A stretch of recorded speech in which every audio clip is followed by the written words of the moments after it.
The screams that echoed across Belle Ombre Plantation on that sweltering Louisiana afternoon in 1858 weren't coming from the cane fields where suffering was routine. They were coming from the grand staircase where Constance Devereux, 400 pounds of refined cruelty wrapped in silk and lace, lay crumpled at the bottom of the marble steps after the 4 enslaved men who had been carrying her specially constructed sedan chair had simultaneously released their grip and let her fall. The sound of her massive body hitting the stone had been audible throughout the plantation house, a thunderous crash that marked the moment when human beings who had been reduced to living furniture finally decided that some burdens were too heavy to carry any longer. If you're ready to discover the most shocking tale of physical rebellion in American slavery, where 4 men who had spent years being treated as nothing more than mobile chairs orchestrated the perfect accident that would change everything at Louisiana's most grotesque plantation, hit that subscribe button right now, give this video a like,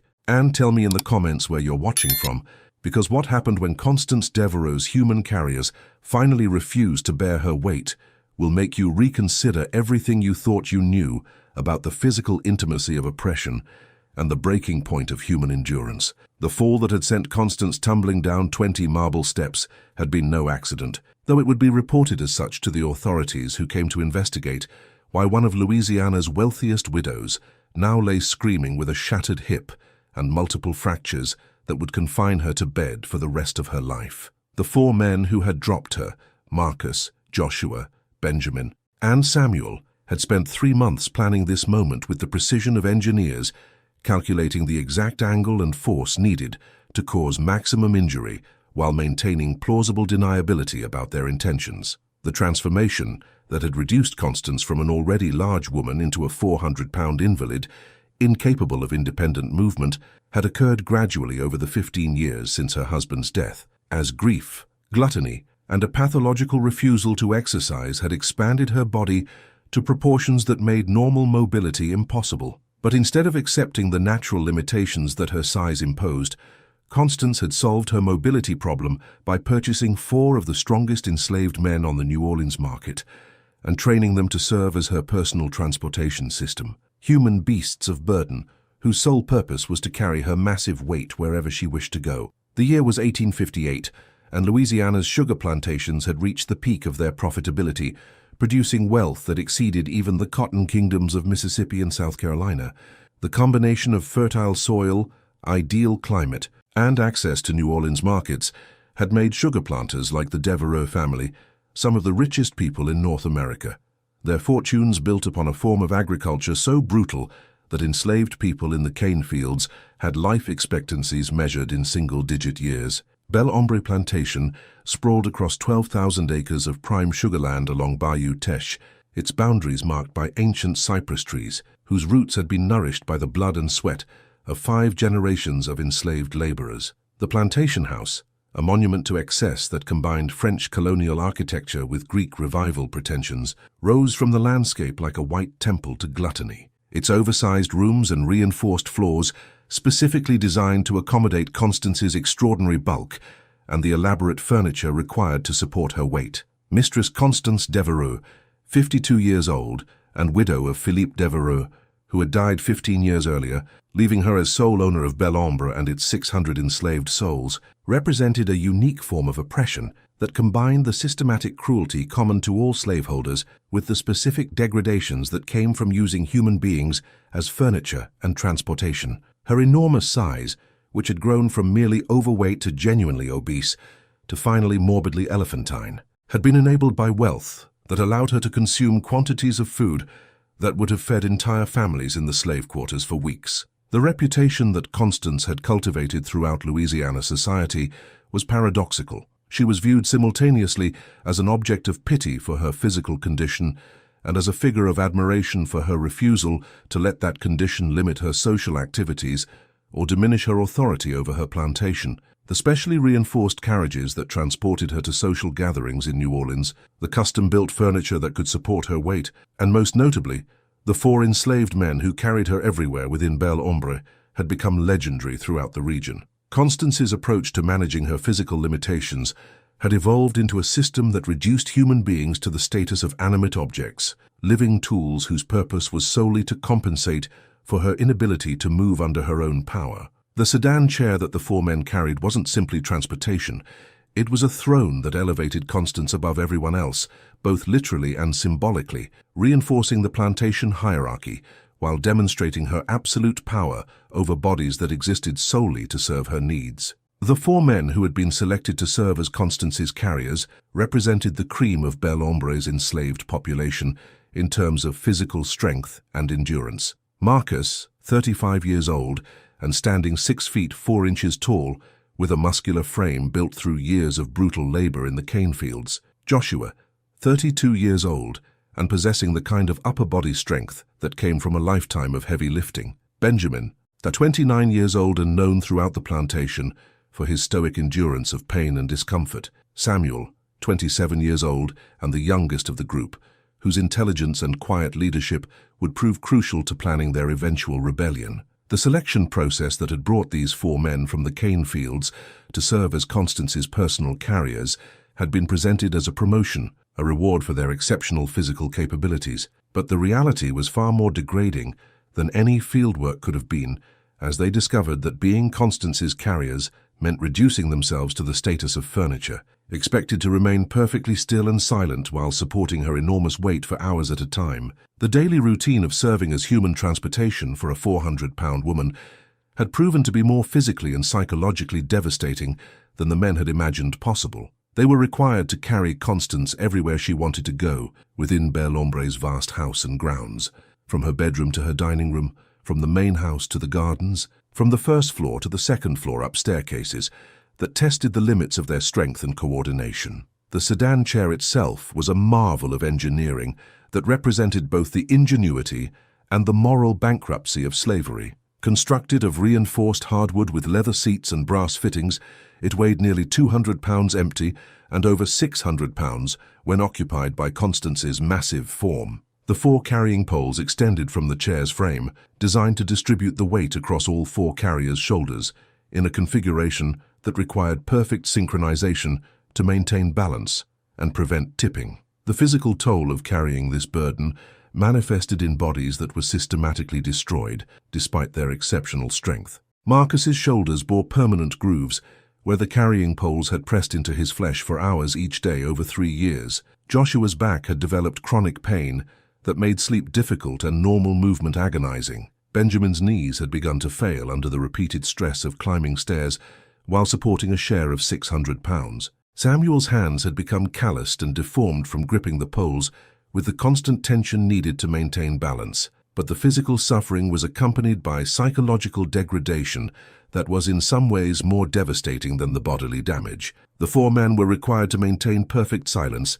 while carrying Constance, forbidden from speaking or even making sounds of effort, no matter how heavy the burden or how difficult the terrain. They were expected to keep their eyes downcast, never looking directly at the mistress they carried or at the scenes that unfolded around them during social gatherings, where they served as living display pieces for Constance's wealth and power. The specific humiliations that Constance inflicted upon her carriers went beyond simple physical labor to include forms of degradation designed to reinforce their status as objects rather than persons. She would sometimes fall asleep in the sedan chair during long periods of being carried, her snoring filling the air while the four men stood perfectly still with her weight pressing down on their shoulders. She would eat elaborate meals while being carried to the dining room, occasionally dropping food on the carriers below her without acknowledging their presence or apologizing for the mess. Most degrading of all were the occasions when Constance would hold court in her sedan chair while being carried around the plantation grounds,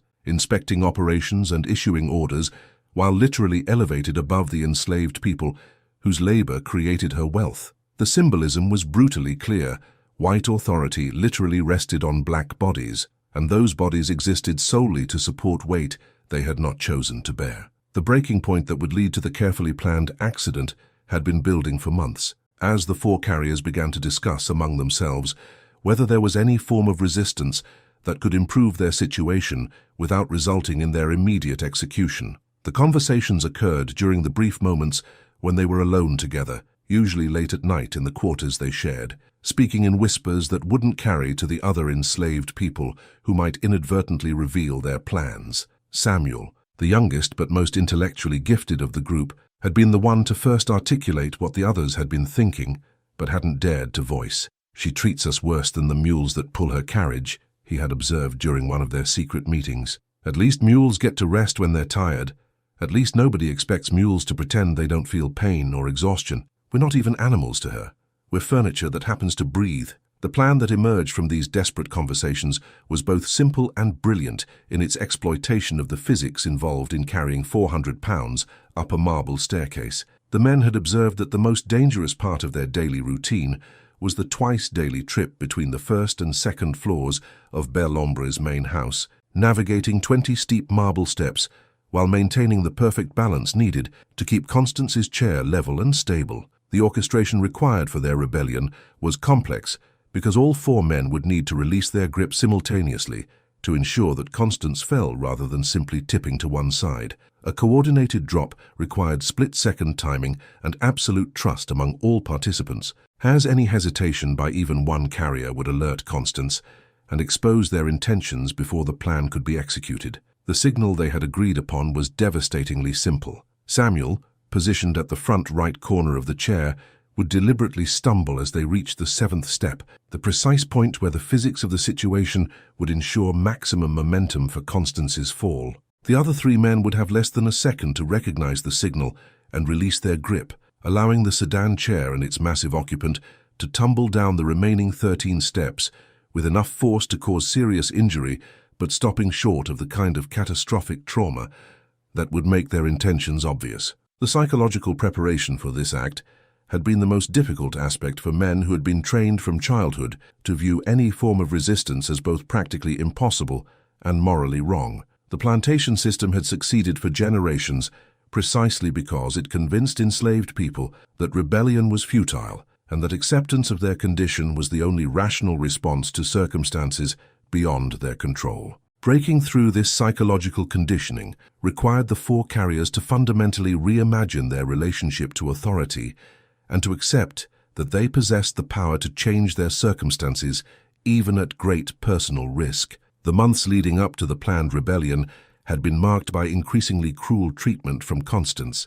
who seemed to sense some shift in her carrier's attitudes, even if she couldn't identify its specific nature. She had begun to add unnecessary weight to the sedan chair by insisting on traveling with trunks of clothing and other belongings, testing the limits of what the four men could carry while asserting her authority to make their burden as heavy as she desired. The final straw that had solidified the carrier's determination to act had occurred just days before the planned rebellion, when Marcus had stumbled genuinely while navigating a difficult turn, causing the sedan chair to tilt slightly and forcing Constance to grab the armrests to maintain her balance. The mistress's response had been to order Marcus whipped 20 lashes as punishment for his carelessness, the beating administered in front of the other carriers as a reminder of what awaited any of them who failed to provide perfect service. As the four men prepared to execute their plan on that sweltering Louisiana afternoon, they understood that they were gambling everything on a single moment of coordinated action that would either improve their circumstances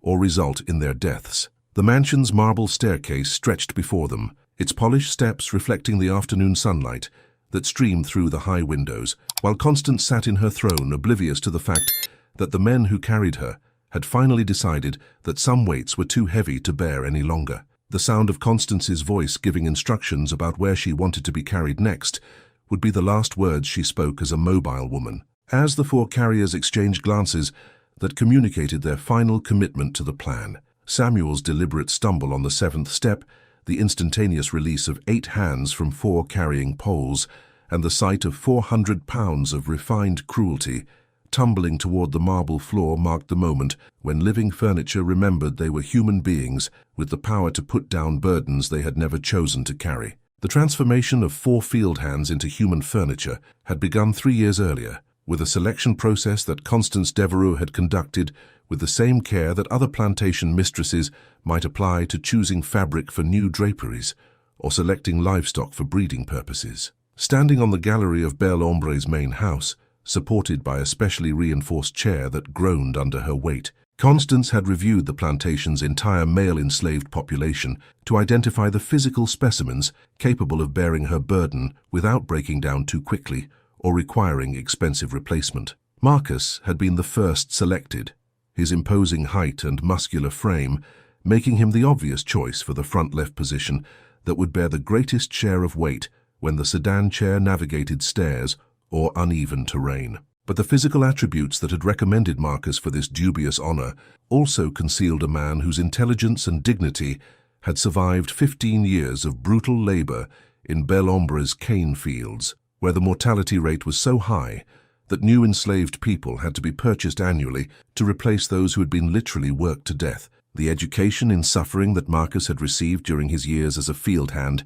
had been comprehensive and devastating, as sugar cultivation required forms of labor that exceeded even cotton picking in their brutality and danger. The cane-cutting season lasted 6 months each year, during which enslaved workers labored 18-hour days, wielding machetes, in conditions that produced injuries ranging from severed fingers to fatal accidents, when exhausted workers lost their balance and fell into the grinding machinery that processed raw cane into the refined sugar that made Louisiana planters wealthy beyond measure. But the transition from field work to serving as Constance's carrier had proven to be a form of torture that was in some ways more psychologically devastating than the physical brutality of the cane fields. Marcus discovered that being treated as furniture, rather than as a laborer, stripped away the last vestiges of human dignity that field hands managed to preserve through collective resistance and mutual support. A field hand could take pride in his strength and endurance,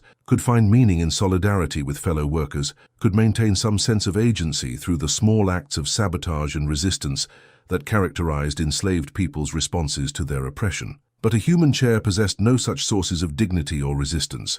Marcus was expected to stand perfectly still for hours while supporting Constance's weight, to move only when directed, to maintain absolute silence regardless of pain or discomfort, and to accept without protest the casual cruelties that Constance inflicted upon furnishings that happened to breathe. The psychological weight of this degradation had proven heavier than the physical weight he carried, gradually eroding his sense of self until he began to question whether he was indeed the human being he remembered being, or merely the object that white authority insisted he had become.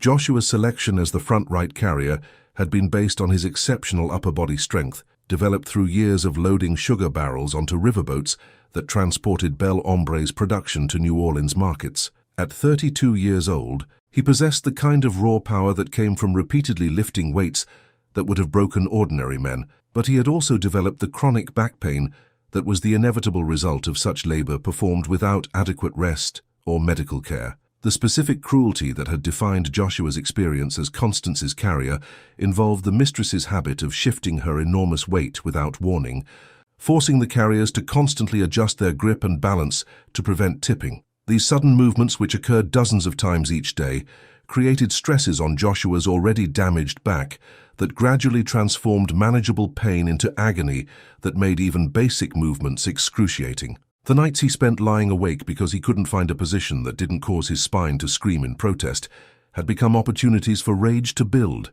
for fantasies of revenge to develop, and eventually for practical plans of rebellion to take shape. The loss that had crystallized Joshua's determination to participate in the planned rebellion had occurred 8 months before the fall, when his wife had died from complications of childbirth, because Constance had refused to allow the plantation's midwife to attend to her during a difficult labor. The mistress had been hosting a dinner party that evening and had insisted that all enslaved people remain at their assigned duties, viewing a single woman's life as insignificant compared to the importance of maintaining proper service for her white guests. Joshua had been forced to stand in the dining room, supporting one corner of Constance's sedan chair, while his wife bled to death in the quarters, close enough to hear her screams, but unable to go to her without abandoning his post and triggering punishments that might have killed him as well. The psychological trauma of that night, standing motionless while performing his duty as living furniture, as the woman he loved died within earshot,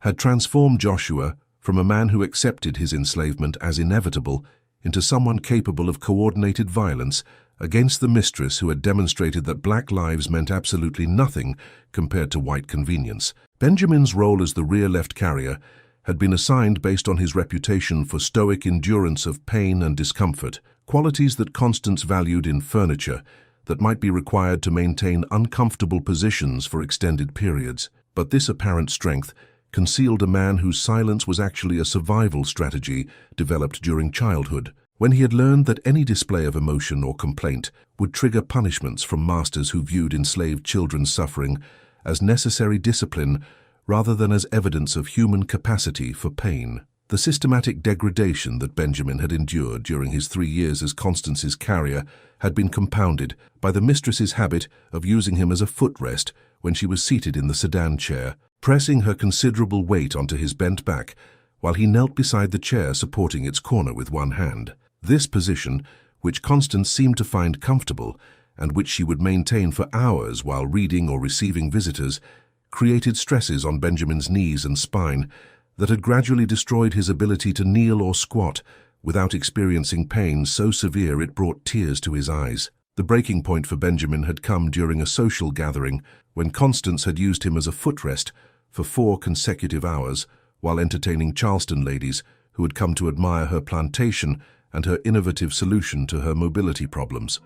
The visitors had marveled at the sedan chair and its human carriers, commenting on how clever Constance was to have trained enslaved men to serve as living furniture, and speculating about whether similar arrangements might be adopted at their own plantations. Benjamin had knelt throughout this conversation, his back bent under Constance's feet, while white women discussed him as if he were an inanimate object, whose comfort and dignity were irrelevant to the discussion. The moment when one of the visitors had actually reached out to test the firmness of his back muscles, commenting that he seemed well suited to furniture duty, had crystallized Benjamin's understanding that resistance was not merely justified, but morally necessary, that accepting such treatment without fighting back would constitute a betrayal of his own humanity. Samuel, the youngest of the 4 carriers at 27 years old, occupied the rear right position and served as the intellectual architect of the rebellion that would ultimately end Constance's mobility. His selection for carrier duty had been based partly on his physical strength,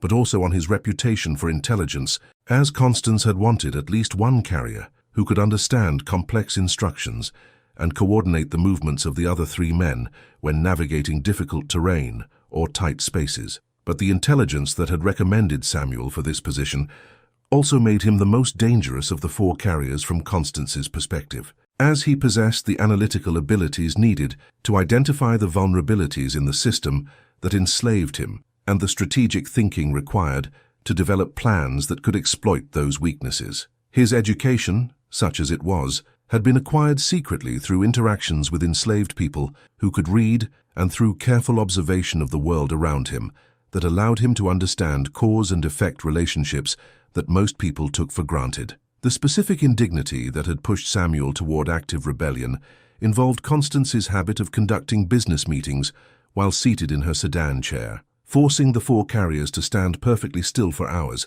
while she discussed plantation management, financial matters, and social arrangements with white visitors who treated the carrier's presence as unremarkable as the presence of chairs or tables. Samuel's position at the rear right corner of the chair placed him where he could hear these conversations, but where his presence was essentially invisible to the white participants. What Samuel heard during these conversations had gradually revealed the economic and social structures that sustained slavery, the psychological mechanisms that allowed white people to view enslaved humans as property, and most importantly, the vulnerabilities in the system that could be exploited by people who were willing to take calculated risks.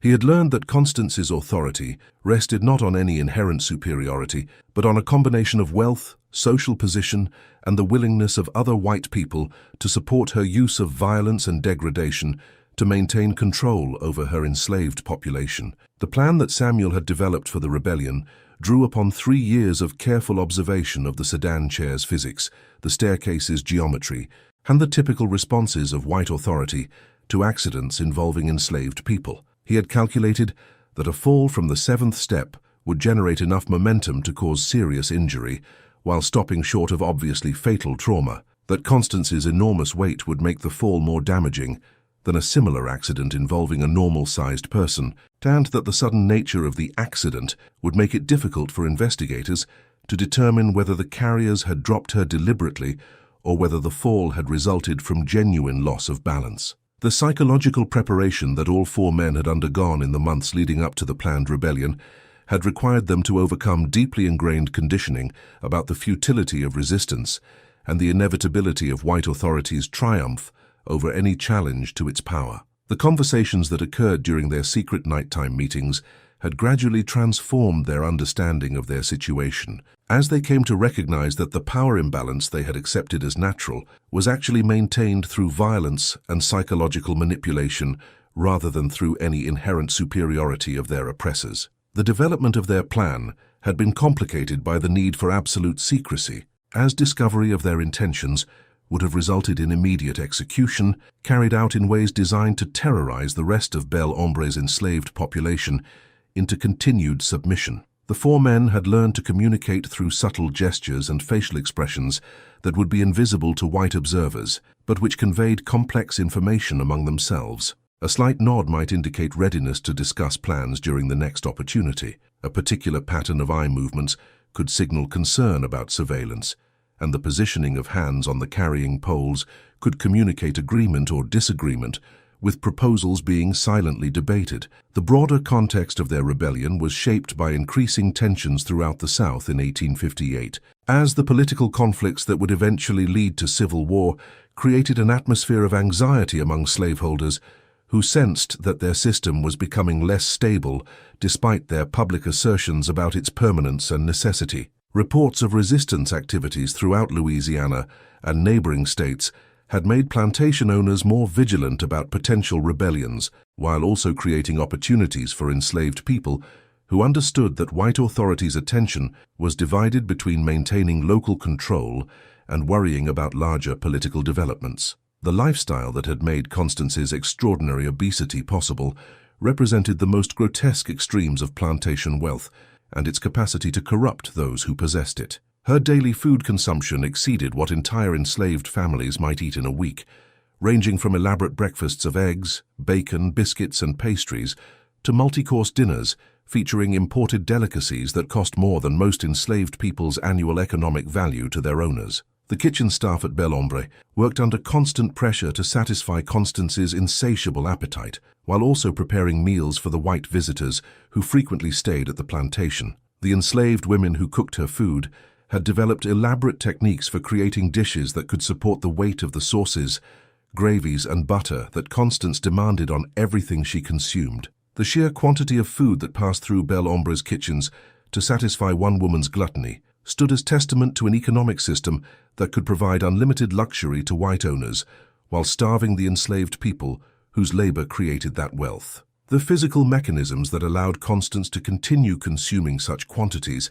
despite her inability to move independently, involved a support system that extended far beyond the four carriers. Enslaved women served as her personal attendants, helping her dress in specially constructed garments that could accommodate her girth, bathing her body in sections because she couldn't fit in normal bathtubs, and managing the intimate bodily functions that her size and immobility made impossible for her to handle independently. The medical complications that resulted from Constance's obesity had been documented by New Orleans physicians who periodically examined her and expressed concern about the long-term health consequences of her condition, but their warnings about heart disease, respiratory problems, and mobility limitations had been ignored by a woman who viewed her size as evidence of wealth and status rather than as a medical emergency requiring intervention. The same plantation system that had made her obesity possible through unlimited food and human labor also protected her from confronting the reality that she was literally eating herself to death while destroying the bodies of the men who carried her weight. The final days before the planned rebellion had been marked by increasing tension among the four carriers, who understood that they were approaching a point of no return where they would either execute their plan or abandon it and accept their degradation as permanent. The decision to proceed had been made collectively during a meeting the night before the rebellion, when all four men had acknowledged that death would be preferable to continued existence as living furniture for a woman who viewed their suffering as irrelevant to her comfort. If this incredible story of coordinated rebellion and the breaking point of human endurance has you completely hooked and desperate to know exactly how the four carriers executed their perfect accident and what happened when 400 pounds of cruelty came crashing down, make sure you smash that like button right now to support these extraordinary tales of resistance by people who refused to accept that they were furniture rather than human beings. Subscribe and ring that notification bell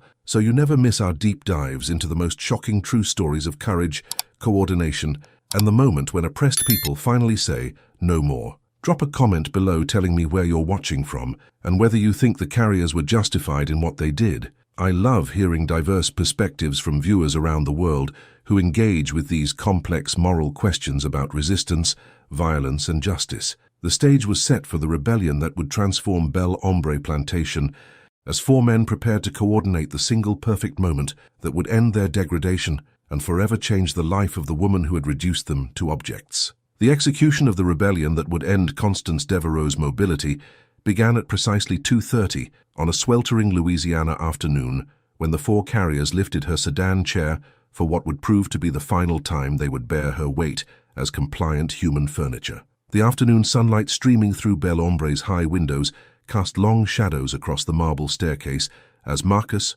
Joshua, Benjamin, and Samuel positioned themselves at their assigned corners of the chair, their faces masks of perfect submission that concealed the coordinated violence they were about to unleash upon the woman who had spent 3 years treating them as animate objects rather than human beings. Constance settled into her throne with the casual indifference of someone who had never questioned her right to transform human beings into transportation, her 400-pound bulk causing the reinforced sedan chair to creak ominously under her weight. She had just finished an elaborate lunch that had lasted 3 hours and consumed enough food to feed a dozen enslaved families, and now she wanted to be carried to her second-floor chambers for the afternoon rest that her physicians had recommended to ease the strain that her enormous size placed on her heart and respiratory system. "To my chambers," Constance commanded in the imperious tone she used when addressing the carriers, her voice carrying the assumption that these human chairs would obey her direction with the same automatic response that inanimate furniture would display if it could somehow move on command. "And mind the 3rd step, Marcus. It's slightly higher than the others, and I won't tolerate another stumble like last week." The irony of her words would become apparent within seconds, as the stumble she referenced had been one of Samuel's trial runs for the coordination that would be required for the actual rebellion. The younger man had been testing whether the other 3 carriers could recognize and respond to a sudden loss of balance quickly enough to make their collective release of the poles appear genuinely accidental rather than deliberately coordinated. The 4 men lifted in perfect unison, their muscles straining under the 600-pound combined weight of Constance and her throne, as they began the slow procession across Bel Ombre's main hall toward the grand staircase. Each step was carefully measured, their movements synchronized through 3 years of practice that had made them function as a single coordinated unit, capable of navigating the most difficult terrain while maintaining the perfect level balance that kept Constance comfortable and secure. The journey across the hall provided the carriers with their final moments to steel themselves for what was about to occur, as each man privately acknowledged that they were crossing a threshold from which there could be no return. They had discussed every possible outcome during their secret planning sessions, the investigation that would follow the fall, the potential punishments if their coordination was discovered to be deliberate, the possibility that Constance might die from her injuries, and trigger a more thorough inquiry into the circumstances of her death. But they had also concluded that any outcome would be preferable to continuing their existence as living furniture, that death itself would be mercy compared to years more of the degradation they had endured. This understanding had given them a strange sense of freedom, as men who had nothing left to lose found courage that more fortunate people might never need to summon. The approach to the staircase marked the transition from routine transportation to the execution phase of their rebellion. Marcus, leading from the front left position, began the ascent with the practiced care of someone who had climbed these stairs hundreds of times while supporting his share of an impossible burden. His powerful legs drove him upward, step by step, while his shoulders bore down under the weight that pressed the carrying pole into flesh that had been permanently deformed by years of this labor. Joshua matched Marcus's pace from the front right position, his damaged back screaming in protest with each upward movement, but his face betraying no sign of the agony that had become his constant companion. Benjamin and Samuel brought up the rear, their positions allowing them to observe the coordination of the front carriers, while also monitoring Constance's body language for any sign that she suspected something unusual was about to occur. The first 6 steps passed in the careful rhythm that the 4 men had perfected over 3 years of practice, their movements so synchronized that an observer might have believed they were a single organism, rather than four separate human beings coordinating their actions through subtle cues, invisible to anyone who hadn't spent years working in such intimate physical proximity. Constance sat in her throne completely oblivious to the fact that she was being carried toward a catastrophe by men who had finally decided that some weights were too heavy to continue bearing. The seventh step was where physics, planning, and the breaking point of human endurance would converge into a moment that would forever transform Belle Ombre Plantation. Samuel had calculated that this precise point on the staircase represented the optimal location for their coordinated release, high enough to generate momentum for a devastating fall, but not so high that Constance's injuries would be obviously fatal, and thus trigger the kind of murder investigation that might uncover their deliberate coordination. Samuel's stumble, when it came, was a masterpiece of theatrical deception that drew upon 3 years of observing how genuine accidents occurred and what physical reactions white observers expected to see when enslaved people lost their balance. His right foot appeared to catch on the edge of the step, causing his body to lurch forward in a way that suddenly shifted the weight distribution of the sedan chair and forced the other 3 carriers to compensate for the unexpected imbalance. But instead of compensating, Marcus, Joshua, and Benjamin did exactly what they had practiced during their secret rehearsals. They released their grip on the carrying poles in the fraction of a second that Samuel's stumble provided as cover for their coordinated action. The physics of the situation took over immediately, as 600 pounds of sedan chair and human cargo suddenly had no support and began to fall backward down the marble staircase with accelerating velocity. The sensation that Constance experienced in the moment between support and freefall was one of complete disorientation, as her mind struggled to process the impossible reality that she was no longer being held aloft by her human furniture, but was instead tumbling through space toward the unforgiving marble floor below. The scream that erupted from her throat was primal and terrified, the sound of someone who had never experienced physical vulnerability, suddenly confronting the reality of a body in motion that she couldn't control. The fall itself lasted less than 3 seconds, but those seconds contained enough terror and pain to compensate for 3 years of inflicting degradation upon the 4 men who had finally refused to continue carrying her burden. The sedan chair hit the first step, with Constance's full weight driving it downward, the impact shattering the carefully constructed wooden frame that had been designed to support her during normal transport, but which couldn't withstand the force of a fall from height. The second impact came as the disintegrating chair and its massive occupant continued tumbling down the remaining steps. Constance's body now partially separated from the throne that had elevated her above her human carriers. Her right hip struck the marble edge of a step with the force of 400 pounds accelerating under gravity, the sound of breaking bone audible throughout the main hall as her femur snapped under the impact. The third and fourth and fifth impacts blurred together into a continuous cascade of pain and terror as Constance's enormous body rolled down the staircase like a grotesque avalanche of silk and flesh, each contact with the marble steps producing new fractures and contusions that would leave her crippled even if she survived the immediate trauma. The screams that accompanied her descent grew weaker with each impact, not because the pain decreased, but because the breath was being driven from her lungs by the repeated collisions. The final impact came when Constance's body reached the bottom of the staircase and sprawled across the marble floor of Belle Ombre's main hall, her limbs arranged in positions that clearly indicated multiple fractures, while her breathing came in shallow gasps that suggested possible internal injuries. The 4 carriers stood frozen at various positions on the staircase where they had released their burden, their faces displaying expressions of horror and shock that were only partly feigned for the benefit of the white witnesses who would soon arrive to investigate the accident. The immediate aftermath of the fall was chaos, as house slaves rushed to Constance's side, while others ran to summon the plantation's overseer and to send riders to fetch physicians from New Orleans. The mistress lay on the cold marble, moaning in agony, her consciousness fading in and out as her body tried to process trauma that exceeded anything her pampered existence had prepared her to endure. The woman who had never experienced serious pain in her life was discovering that the human capacity for suffering was far greater than she had ever imagined during the years when she had inflicted pain upon others without apparent concern for their experience. Marcus, Joshua, Benjamin, and Samuel descended the stairs slowly, their movements careful and deliberate, as they maintained the performance of men who were genuinely shocked by an accident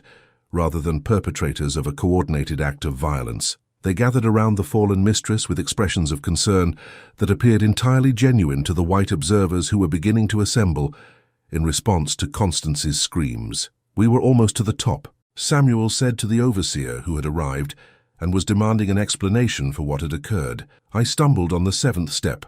I don't know why. Maybe my foot caught on something, and when I lurched forward, it threw off the balance and we couldn't hold on. We tried to keep hold of the poles, but the weight was too much once the chair started to tip." The explanation was perfectly calibrated to exploit white observers' assumptions about enslaved people's physical limitations and their tendency to have accidents when performing difficult tasks. Samuel's admission of his stumble appeared to be an honest acknowledgement of fault rather than a carefully constructed cover story for deliberate violence, while his reference to the impossible weight they had been carrying subtly reminded investigators that 4 men attempting to carry 600 pounds up a marble staircase represented a dangerous undertaking that might naturally result in accidents. The investigation that began immediately focused on determining whether the carriers had been negligent in their duties or whether the accident represented an unavoidable consequence of the inherently dangerous nature of using human beings as transportation for someone of Constance's extraordinary size. The overseer questioned each carrier separately, looking for inconsistencies in their stories that might indicate coordination or deliberate action, but the 4 men had rehearsed their accounts so thoroughly that their testimonies matched perfectly in every detail. The physical evidence supported their story completely, as examination of the staircase revealed no obvious obstacles that might have caused Samuel's stumble, but also no proof that his loss of balance had been deliberately staged. The broken carrying poles showed stress fractures, consistent with the sudden application of excessive force, exactly what would be expected if 4 men had simultaneously lost their grip on an impossibly heavy load. The physicians who arrived from New Orleans within hours of the accident were more concerned with treating Constance's injuries than with investigating the circumstances of her fall. Their examination revealed multiple fractures, including a shattered right hip, broken ribs, a fractured left wrist, and extensive soft tissue damage throughout her body. Most ominously, they identified signs of internal bleeding that suggested damage to organs that had been crushed under the weight of Constance's own body during the tumbling fall. "She'll live," the senior physician announced after completing his examination, "but she'll never walk again. The hip fracture alone would be crippling for someone of normal size, but for a woman of her proportions, there's simply no possibility that the bone will heal sufficiently to support her weight. She'll be bedridden for the remainder of her life, completely dependent on others for every aspect of her care." The irony of this diagnosis was not lost on the 4 carriers, who listened to the physician's words with carefully neutral expressions that concealed the satisfaction they felt at learning that Constance would experience years of the same kind of helpless dependence she had inflicted upon them. The woman who had reduced human beings to furniture would now spend the rest of her life unable to move without assistance, experiencing the vulnerability and degradation that came from relying on others for the most basic functions. The decision about whether to punish the carriers for their role in the accident was complicated by practical considerations that had nothing to do with justice and everything to do with the economic realities of plantation management. The 4 men represented significant investments. Their combined value exceeded $10,000, and replacing them would require purchasing new slaves and training them to work as coordinated carriers if Constance's relatives decided to continue using human transportation despite the obvious dangers it presented. Moreover, punishing the carriers for what appeared to be a genuine accident would establish a dangerous precedent that might make other enslaved people reluctant to take on duties that involved significant risk of accidental injury to white authority figures. The plantation system depended on enslaved people's willingness to perform dangerous tasks, and that willingness required some protection from punishment when accidents occurred that weren't obviously the result of negligence or malice. The final determination came from Constance herself, delivered through a haze of laudanum that barely controlled the agony of her shattered body. "It was an accident," she whispered to her relatives, who had gathered to hear her account of what had occurred. "Samuel stumbled, and they couldn't hold on. 400 pounds is too much weight for any men to carry safely.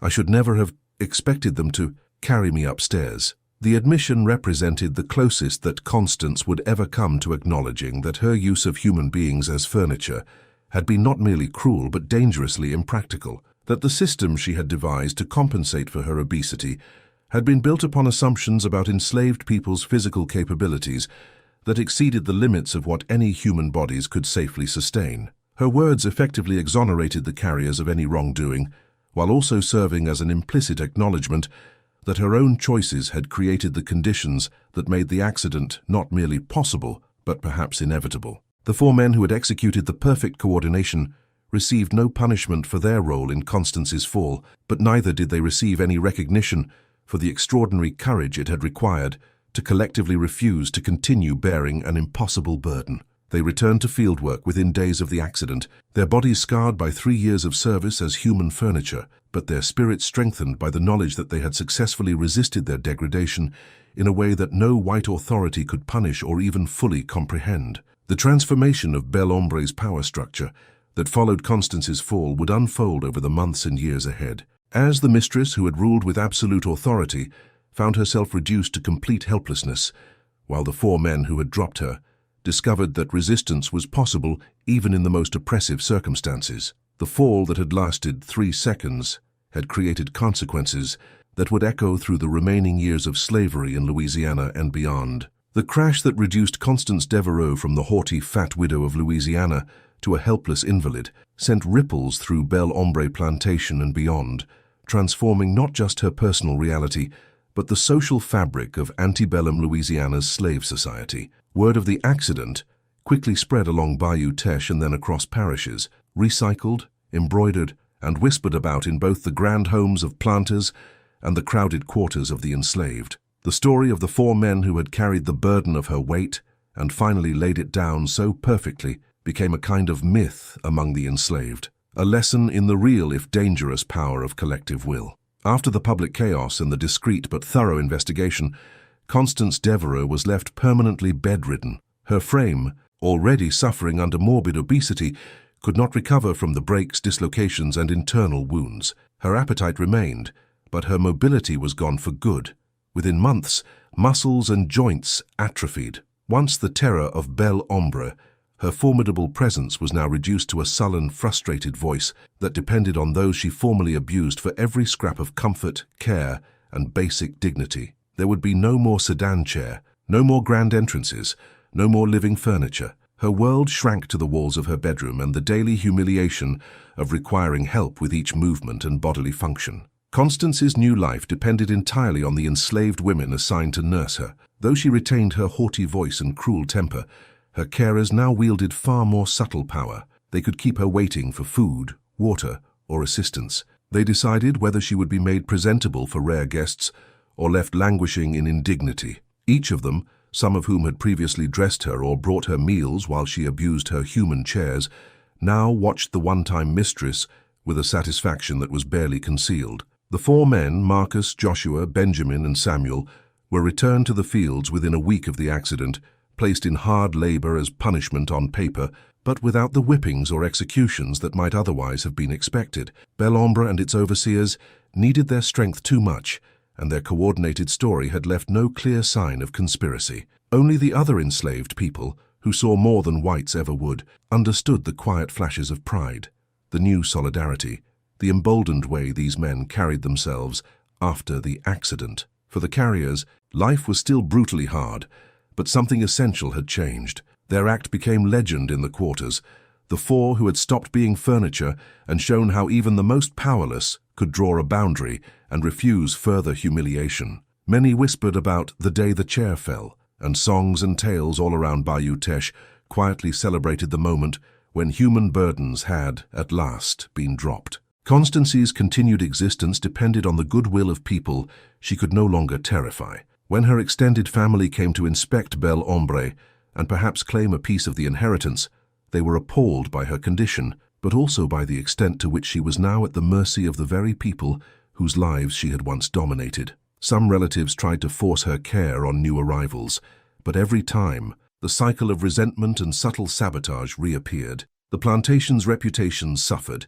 Few envied or admired the great lady any longer. Over time, the story spread even into the parlors of New Orleans, morphing in each retelling. To some, It became a cautionary tale about pride, excess, and the folly of relying on human furniture. To others, it was a tale of poetic justice. Those who built their comfort on the backs of others could not always depend on those same shoulders to bear their load forever. By 1863, as the Civil War reached Louisiana, Belle Ombre was already in decline. Constance lingered, embittered and isolated, dying 2 years before emancipation, her passing largely ignored beyond the plantation. Her grave, set conspicuously far from the other Devereux family tombs, carried a heavy silence, or as some said, a lesson about the limits of power and the weight of cruelty. Marcus and Samuel survived the war and lived to see freedom, carving out new existences as freedmen in post-war Louisiana. Benjamin and Joshua did not. Both succumbed to old injuries and the accumulated toll of their years as carriers. Among the freed community, the surviving men told younger generations that, someplace between slavery and freedom, there was always the possibility that resistance might succeed, even if only for a day, even if it started with the act of no longer carrying someone else's impossible weight. The story of the Fat Widow of Louisiana became an enduring legend, a warning both to the powerful and an inspiration to the oppressed, a reminder that every empire built on the suffering of others ultimately rests on the backs, hands, and choices of human beings who, together, might just choose to stand aside. Did this story of rebellion and poetic justice move you, anger you, or make you reconsider the true weight of oppression? Press like if so. Subscribe to the channel for more incredible and uncomfortable true stories hidden by history, and tell us in the comments where you're watching from and if you think the carriers did what was right. Until next time, remember, sometimes one quiet moment of refusal can change everything.